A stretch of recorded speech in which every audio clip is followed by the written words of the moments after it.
Hello दोस्तों, welcome to शिक्षा the success academy. I hope आप सब लोग अच्छे होंगे और आप अपने लक्ष्य की प्राप्ति के लिए मन लगाकर मेहनत कर रहे होंगे। हम आपके लिए लेकर आए हैं रेलवे स्पेशल जीके, जिसमें हम साइंस के सभी टॉपिक्स को क्वेश्चन वाइज डिटेल में डिस्कस करेंगे और आपकी तैयारी को बहुत ज़्यादा बूस्टअप करा देंगे और आप जिससे जल्दी से जल्दी आप अपना रिवीजन कर पाएंगे और अपने आप को कॉन्फिडेंट महसूस करेंगे।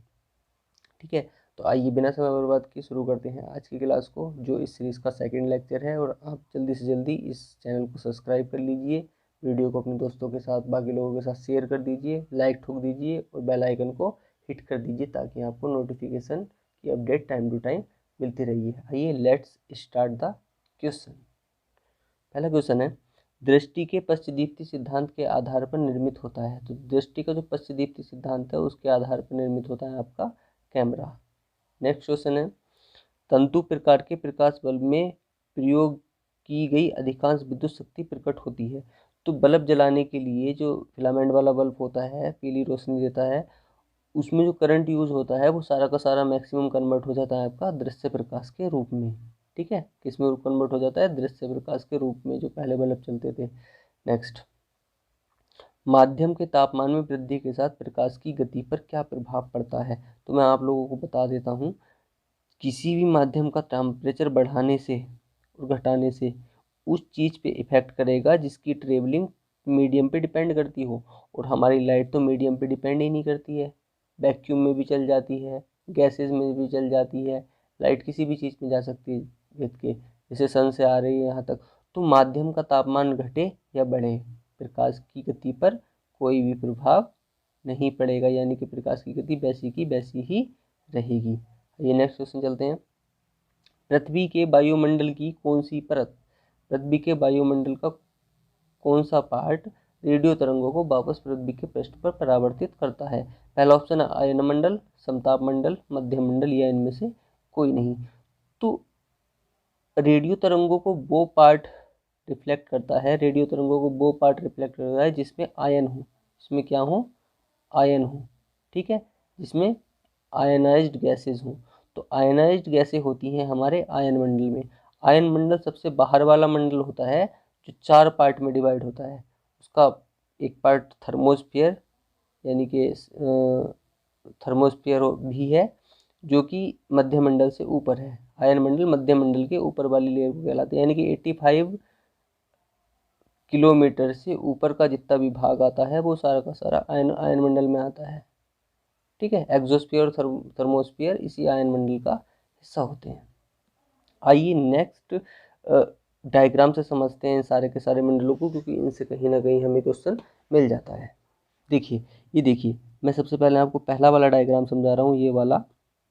इसमें क्या है, मैंने चारों के चारे स्फीयर्स दिखा रखे हैं जो एटमॉस्फेयर के हैं। पहला दिखा रखा है ट्रोपोस्फेयर, दूसरा स्ट्रेटोस्फेयर, ठीक है, तीसरा मीजोस्फेयर, चौथा थर्मोस्फेयर। साथ साथ में मैंने दे रखा है कि कितनी कितनी ऊंचाई तक होते हैं। 0 से 10 किलोमीटर तक जो सबसे नीचे होता है वहाँ पर ट्रोपोस्फेयर होता है। ट्रोपोस्फेयर की एक खासियत है, इसमें टेम्परेचर जैसे जैसे ऊपर जाते हैं घटता जाता है, जैसे जैसे ऊपर जाएंगे टेम्परेचर घटता जाएगा। जो सारे के सारे वेपोराइजेशन हमारे जल का होता है, बादलों के बनने की प्रक्रिया, मौसम संबंधी घटनाएं, वो सारी की सारी इस नीचे वाली लेयर में ही होती हैं जो 10 किलोमीटर तक की रेंज में आती है। इसको बोलते हैं हम ट्रोपोस्फेयर। इसके ऊपर वाली जो लेयर है उसको कहते हैं हम स्ट्रेटोस्फेयर। स्ट्रेटोस्फेयर में टेम्परेचर धीरे धीरे थोड़ा थोड़ा बढ़ता है और इसके ट्रोपोस्फेयर के ऊपर वाले हिस्से में हमारी ओजोन लेयर होती है। इसके ऊपर वाले हिस्से में लगभग 50 किलोमीटर की हाइट के आसपास ये ओजोन लेयर होती है जो सन से आने वाली हानिकारक रे को रोक लेती है। उसके ऊपर अगर हम चलें बीच वाले हिस्से में, दैट इज कॉल्ड मेसोस्फेयर और मध्य मंडल। मध्य मंडल में टेम्परेचर बहुत ही ज़्यादा लो पहुंच जाता है, धीरे धीरे जैसे जैसे ऊंचाई बढ़ती है घटता जाता है। लगभग 85 किलोमीटर तक ये चलता है। ठीक है, 50 से 85 किलोमीटर तक। और मेसोस्फीयर में जितने भी उल्कापिंड वगैरह होते हैं वो आगे सारे के सारे यहाँ बर्न हो जाते हैं। उसके ऊपर वाला जो रीजन आता है वो आता है आपका आयनोस्फीयर। उसमें ही पहला लेयर होती है थर्मोस्फीयर की और उसके बाद होती है एक्सोस्फीयर की। इधर ही सारी की सारी चीज़ें दिखाई रही है। सैटेलाइट बनी है, ये सैटेलाइट आयनोस्फीयर में बनी हुई है जो थर्मोस्फीयर और एक्सोस्फीयर के आसपास आ रहा है। थर्मोस्फीयर और एक्सोस्फीयर दोनों के दोनों ही आयनोस्फीयर का हिस्सा है। आइए नेक्स्ट क्वेश्चन पे चलते हैं। एक रबड़ की गेंद 2 मीटर ऊंचाई से गिराया जाता है, प्रतिक्षिप्त यानी कि टकराने के बाद वह कोई भी ऊर्जा और वेग का नुकसान नहीं करती है, तब वह कितनी ऊंचाई तक ऊपर जाएगी, तब वह कितनी ऊंचाई तक ऊपर जाएगी। इसके लिए देखिए एक चीज़ समझिए, ये कोई गेंद है, ये मेरे पास एक गेंद है, ये आके ज़मीन से टकराई और टकराने के बाद ये कुछ ऊंचाई तक ऊपर उठी, ठीक है, वो h2 है। जितनी ऊंचाई से ये गिराई गई वो h1 है, जितनी ऊंचाई से ये आके वापस टकराएगी वो h2 है, ठीक है। तो एक ऊंचाई हो गई हमारी h1 जिससे ये गिराई थी, वो हो गई 2 मीटर, और ये h2 वो ऊंचाई है जिस पे हमें निकालना है कि वो कितनी जाएगी। अब हुआ क्या है, जब h1 और h2 निकालने हैं हमें, तो हमें पता होना चाहिए कि कितनी एनर्जी पहले थी इस गेंद की जब ये h1 ऊंचाई से गिराई गई, और कितनी एनर्जी बाद में है। तो ये कह रहा है कि एनर्जी पहले भी सेम थी और अब भी सेम है, क्योंकि एनर्जी का कोई लॉस नहीं हुआ है, ठीक है। तो जब एनर्जी का लॉस नहीं हो तो एनर्जी जान लेते हैं, एनर्जी क्या है। तो यहाँ पे k तो बिल्कुल जीरो है, सिर्फ एनर्जी होगी U, तो U कितना होता है mgh। m यानी कि गेंद वही है तो मास सेम होगा, पृथ्वी का गुरुत्वाकर्षण वही है तो g भी सेम होगा, अलग क्या है h है, ठीक है। एक जगह h1 है, एक केस में h2 है। तो जिस केस में h1 है, जिस केस में h1 है वहाँ तो हो जाएगा mgh1 इक्वल टू mgh2। तो यहाँ हो जाएगा mg से mg कट जाएगा, एक मिनट, ये था, एक मिनट के, हाँ ये था mgh1 इक्वल टू mgh2। तो mg तो mg दोनों में कॉमन है, यानी कि जितनी h1 थी उतनी ही h2 हो जाएगी। कहने का मतलब ये है कि अगर गेंद को 2 मीटर की ऊंचाई से गिराया गया है, 2 मीटर की ऊंचाई से गिराया गया है और बीच में किसी भी एनर्जी का लॉस नहीं हुआ, ना ही वेग में कमी आई है, तो गेंद टकराने के बाद 2 मीटर ही ऊपर चली जाएगी वापस से, ठीक है। तो इसका ऑप्शन आंसर कितना हो जाएगा, सी ऑप्शन, यानी कि 2 मीटर ऊपर चली जाएगी। अगर किसी एनर्जी का लॉस होता तो वो एनर्जी इसमें कम हो जाती, ठीक है। नेक्स्ट क्वेश्चन पे चलते हैं। समान चुंबकीय क्षेत्र को किससे दर्शाया जाता है, समान चुंबकीय क्षेत्र को किससे दर्शाया जाता है। देखिए जब चुंबकीय क्षेत्र समान हो तो वो पैरेलल लाइन से दर्शाया जाता है, किससे दर्शाया जाता है, पैरेलल लाइन से। लेकिन जब असमान चुंबकीय क्षेत्र हो तो वो इस तरह की लाइन से दर्शाया जाता है, ठीक है। तो हमारा चुंबकीय क्षेत्र कैसा है, समान है, तो समान चुंबकीय क्षेत्र में ये समांतर लाइन वाला ऑप्शन आपका सही हो जाएगा। और असमान चुंबकीय क्षेत्र होता तो इस तरह के आवर्त और वक्रों के उसमें जा रहा होता, ठीक है। तो हमारा ऑप्शन ये नहीं है, क्या है, समांतर लाइनों वाला। नेक्स्ट, पवन की गति को मापने वाला उपकरण है, पवन की गति को मापने वाला उपकरण इनमें से कौन सा है। पवन की गति को मापा जाता है अल्टीमीटर, एनीमोमीटर, क्रोनोमीटर, डोजोमीटर। तो पवन की गति नापी जाती है इस एनीमोमीटर से। किससे नापी जाती है, एनीमोमीटर। इस तरह की डिवाइस होती है, इसमें इस तरह के फिन्स लगे होते हैं जो एयर की स्पीड को नाप लेते हैं। बात आती है एनीमोमीटर की, तो एनीमोमीटर से हम पवन की गति नापते हैं। अल्टीमीटर लगा होता है एरोप्लेन में, इससे नापते हैं ऊंचाई। क्या नापते हैं, ऊंचाई नापते हैं, हाइट नापते हैं। तीसरा होता है क्रोनोमीटर। क्या होता है, क्रोनोमीटर। तो क्रोनोमीटर लगा होता है किसमें, जहाज़ों में, जहाज़ों में किसके लिए, टाइम के लिए। इससे नापते हैं हम टाइम।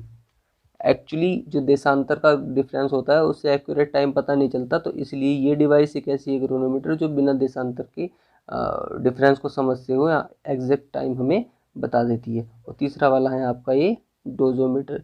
डोजोमीटर जो है वो आयनाइज्ड रेडिएशन को नापता है। किसको नापता है, आयनाइज्ड रेडिएशन को। आयनाइज्ड रेडिएशन इससे नापे जाते हैं, जो है तुम्हारा डोजोमीटर होता है। तो आपको मैंने चारों के यूज बता दिए। तो इस वाले क्वेश्चन का हमारा आंसर था एनीमोमीटर, पवन की गति नापने के लिए। आपको आए वायुयान की इससे ऊंचाई नापने के लिए तो अल्टीमीटर लगा देना, और आपको आए टाइम नापने के लिए जहाज में या नेविगेशन सिस्टम में तो क्रोनोमीटर लगा देना, ठीक है। Thank you. आगे चलिए। किसी चट्टान के किनारे खड़ा एक आदमी किसी चट्टान के किनारे खड़ा एक आदमी पत्थर को किसी गति से सीधा ऊपर फेंकता है, वह अन्य पत्थर को उसी गति से नीचे फेंकता है। उन दोनों पत्थरों की गति के बीच का अनुपात क्या होगा जब वो जमीन पे टकराते हैं, उस समय बताना है। ठीक है, तो सवाल में एक बार और बता देता हूँ।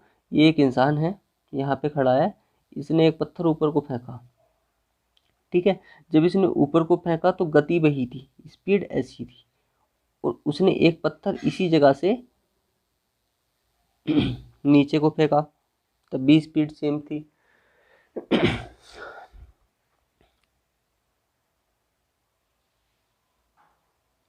ठीक है, तो वो कह रहा है कि जब ये पत्थर ए और ये पत्थर बी जमीन से टकराएंगे, इस सरफेस से टकराएंगे, तो इनकी स्पीड s1 अनुपात s2 क्या होगा, यानी कि पहले वाले पत्थर की गति और दूसरे वाले पत्थर की गति का अनुपात क्या होगा। तो देखिए बड़ा ही सिंपल सवाल है, इसको समझने के लिए तो मैं आसानी से बता देता हूँ।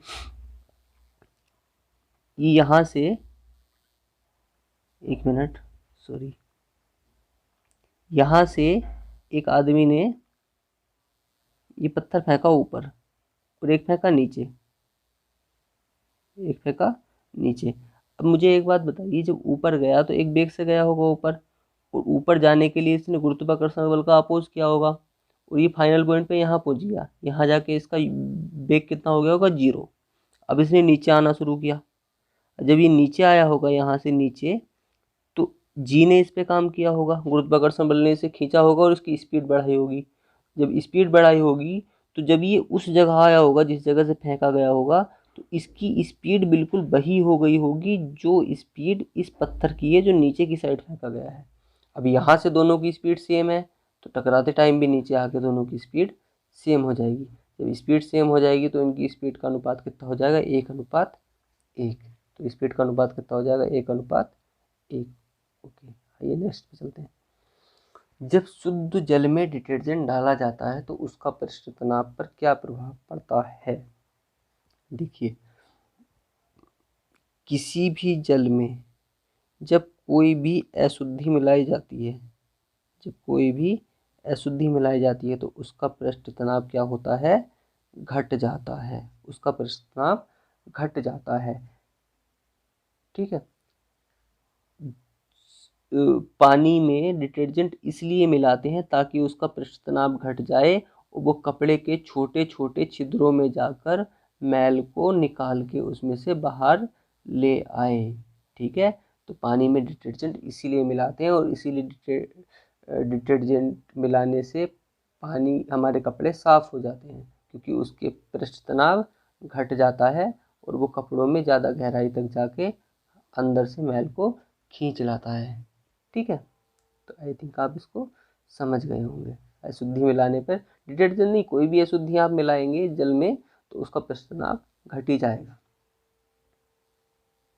मिट्टी का तेल मिला देते हैं पानी में तो पृष्ठ तनाव घट जाता है, जिससे मच्छर उसमें अंदर डूब के मर जाते हैं। क्वेश्चन आता है कई बार मच्छरों को मारने के लिए पानी में मिट्टी का तेल मिलाया जाता है, वो क्यों मिलाया जाता है, वो पृष्ठ तनाव घटाने का ही एक तरीका होता है। आइए नेक्स्ट क्वेश्चन पे चलते हैं।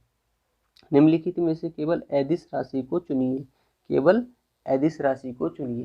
देखिए, दो तरह की राशि होती है, एक होती है अदिश और दूसरी होती है सदिश। तो इसको समझने के लिए बड़ा ही आसान हमारे पास नियम है। जिस भी राशि पे डायरेक्शन का इफेक्ट पड़ रहा हो, जिस भी राशि पे डायरेक्शन का इफेक्ट पड़ रहा हो तो वो तो होती है हमारी सदिश राशि। जिस भी राशि पे डायरेक्शन का इफेक्ट नहीं पड़ रहा हो वो होती है अदिश राशि। यानी कि सदिश राशियों में उसका परिमाण तो होता ही है, परिमाण के साथ साथ डायरेक्शन डी भी होती है, और इनमें सिर्फ उसका परिमाण होता है, उसकी वैल्यू होती है, डायरेक्शन का रोल इसमें नहीं होता है। वो राशियाँ अदिश राशियाँ होती हैं। तो इस केस में जो हमारे पास अदिश राशि है वो अदिश राशि हो जाएगी यहाँ पे ऊर्जा। क्या हो जाएगी, ऊर्जा। संवेग, बल, बल आघूर्ण, ये सारी की सारी सदिश राशि हैं, क्योंकि इन पे डायरेक्शन का भी रोल होता है।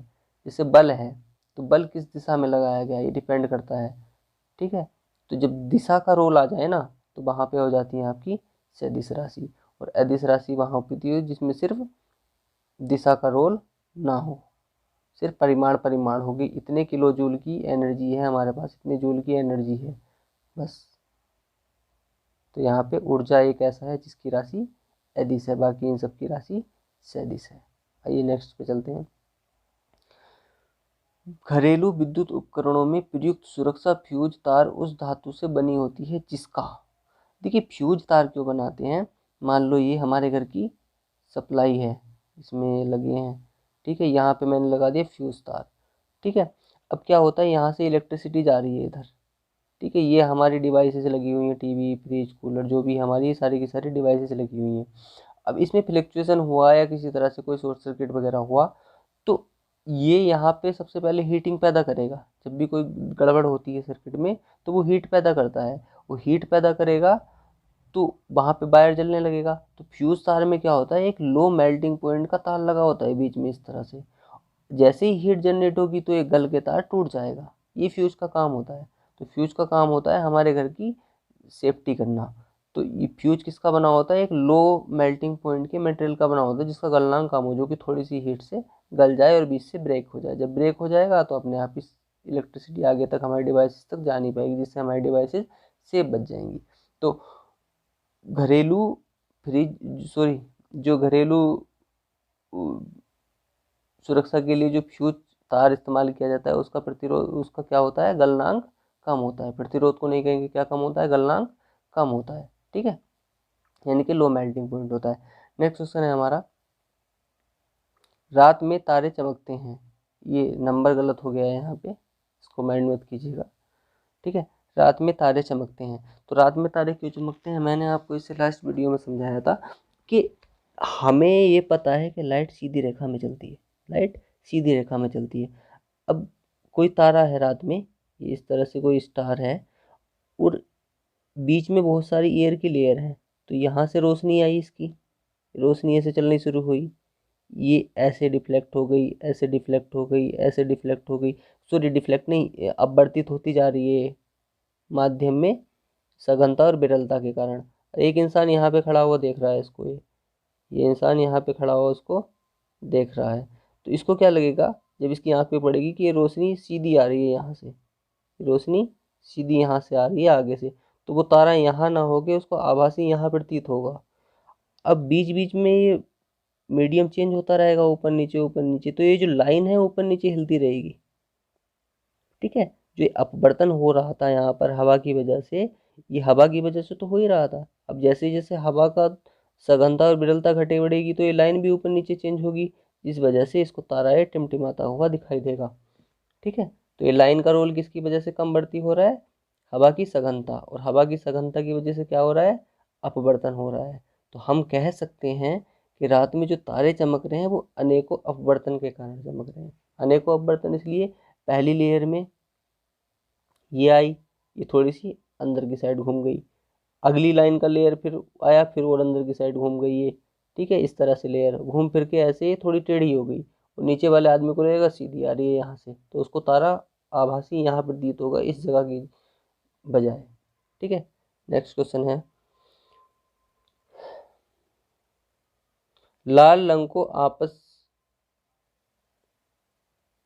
नेक्स्ट क्वेश्चन है, लाल रंग को आपात या खतरा सिग्नल के रूप में प्रयोग किया जाता है क्योंकि यह आकर्षीय होता है, इसका तरंग दैर्ध्य सबसे लंबा होता है, प्रकीर्णित होता है, या इसमें अत्यधिक ऊर्जा होती है। तो इसके लिए मैं आपको बता दूं, इससे पहली वीडियो में मैंने आपको बताया था, जिस भी रंग की तरंग दैर्ध्य और आवृत्ति जितनी ज़्यादा होगी, जितनी ज़्यादा लंबी होगी, ठीक है, जितनी ज़्यादा लंबी होगी वो रंग उतना ही ज़्यादा चमकेगा, ठीक है, वो उतना ही ज़्यादा दिखने में विजिबल होगा, ठीक है। मैंने आपको बताया था रेड रंग की 700 nm के आसपास होती है तरंग दैर्ध्य, और बैंगनी की 400 के आसपास होती है। तो बैंगनी और रेड में रेड ज़्यादा विजिबल होता है दूर तक। तो हम क्या कह सकते हैं इस क्वेश्चन में कि खतरे की जगह या आपात स्थिति में रेड कलर इसलिए यूज़ किया जाता है क्योंकि इसकी तरंग दैर्ध्य सबसे लंबा होता है ताकि ये दूर से ही दिख जाए। नेक्स्ट क्वेश्चन है, देखो